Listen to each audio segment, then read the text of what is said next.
socialiniai tinklai sukurti taip, kad kartotum vieną ir tą patį elgesio modelį. Tai vadinama elgesio kilpa. Tu reaguoji, tau reaguoja. Tavo smegenys išskiria dopaminą ir kartojam, nes norisi dar. Kai vaikas negali sustoti žaisti žaidimo ar žiūrėti filmuko, mes sakom, problema.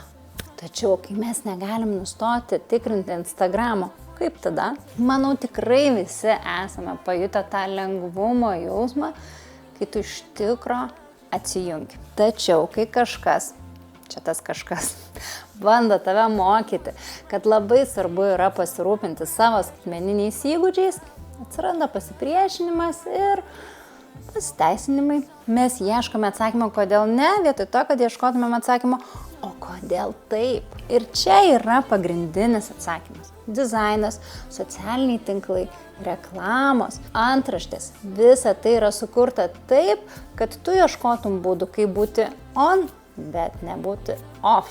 Ir į tai mes renkamės iškeisti du brangiausius resursus, kuriuos turime. Tai yra laiką ir savo dėmesį. Todėl, jeigu tau sunku atsijungti, tai yra ženklas, kad pats laikas yra atsijungti.